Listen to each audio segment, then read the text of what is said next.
All right, this is kind of a tough one for me to make a video about because we got to be honest here. The Greg Brooks Jr., Brian Kelly, LSU thing that's going on, none of us really know what Brian Kelly said to the family, how much he was there, wasn't anything like that. But here's what I do know about college football and coaches and anything like that. When things aren't going the way fans or alumni or boosters want them to go, these types of stories tend to gain a lot more traction. There's an old saying in really the world of sports in general, but specifically in football, that winning cures everything. Obviously, that's not factually true. Winning does not cure everything. But, you know, if LSU had made the playoffs last year or won the SEC and won a game or two in the playoffs or whatever, I really don't think this would be... I don't think people would be coming down internally at LSU, as hard on Brian Kelly as they are. Now, as far as Greg Brooks Jr. goes, obviously it's a tragic situation, brain cancer. I saw the same interview I'm sure all of you saw from the Good Morning America and it's just it's a horrible, terrible, just sad situation. And none of us, no matter how much we love our team or hate other teams or whatever else, I can't believe for a second that there's a single person watching this video who would wish that on anybody. So it's absolutely terrible. As far as how Brian Kelly handled it or has handled it or is handling it and how much communication he is or isn't having with Greg Brooks and their family and the medical staff and all that, all I can do is read the reports and the accusations same as you can. Obviously, Greg Brooks' family feels that Brian Kelly has not done enough. So whatever Brian Kelly has or hasn't done, however much contact he has or hasn't had with them, whatever support he has or hasn't given, whatever it is, it's pretty clear that the family feels that it hasn't been enough. Again, I don't know, and neither do you, how much contact Brian Kelly's had with him, how often he calls, checks in with him. I don't know. I honestly don't know. None of us know, I don't think.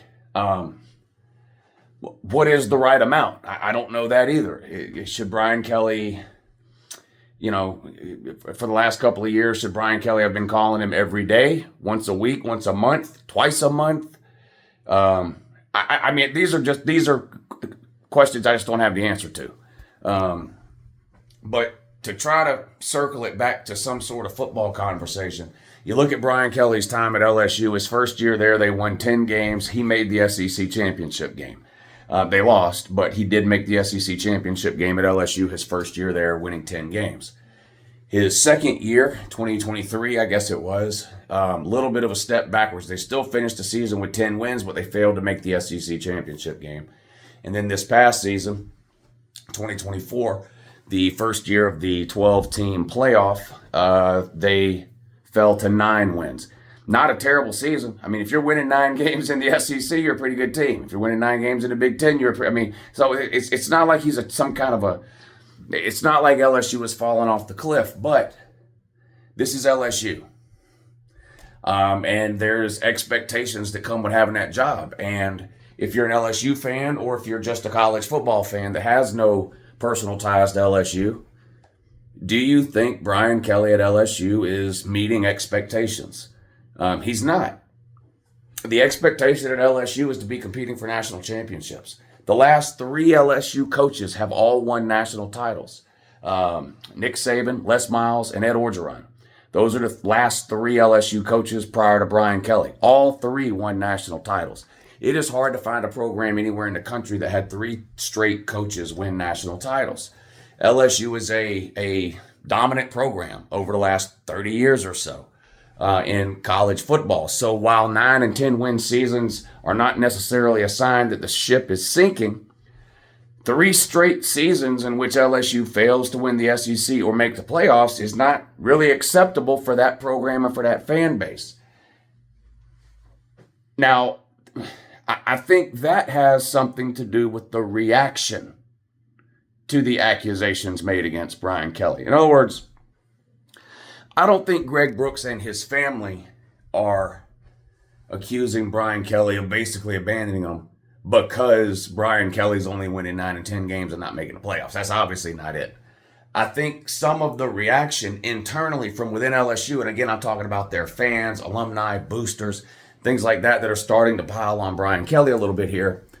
You have to ask yourself, if they had advanced to the playoffs last year or won an SEC title, recently or whatever, would the heat be this high on Brian Kelly? And again, I want to reiterate, this is just a sad situation overall, and I feel terrible for Greg Brooks and his family that they're going to have to, I'm assuming, deal with this for, if not the rest of their lives, for a long, long time. And I wouldn't wish that on anybody. It's absolutely just terrible.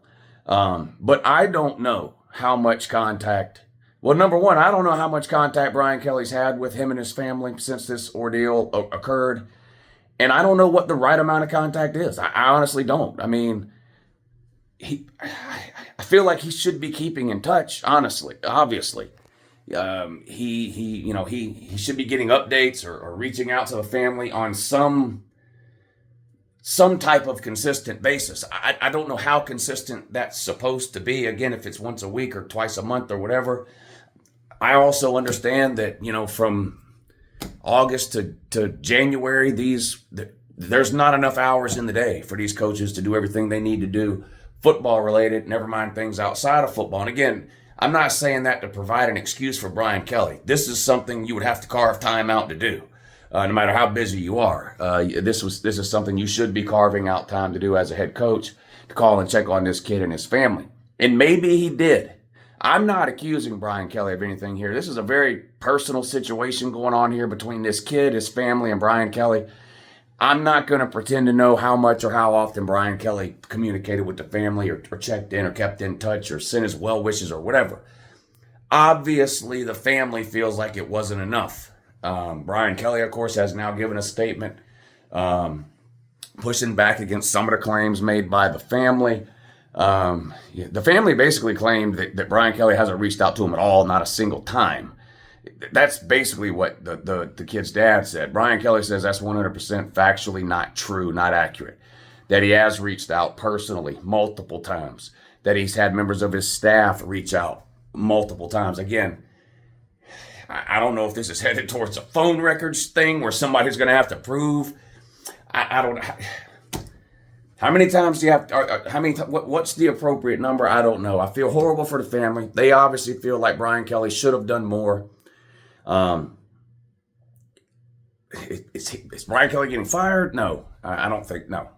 If Brian Kelly gets fired, it'll be because they lose 4 or 5 games next year, I think. Not because Greg Brooks' family feels like Brian Kelly didn't reach out to check on him often enough. Again, not that LSU's had bad seasons under Brian Kelly, because the worst season they've had is 9-4. They played for an SEC title. They made a New Year's Six game, I believe. One New Year's Six game.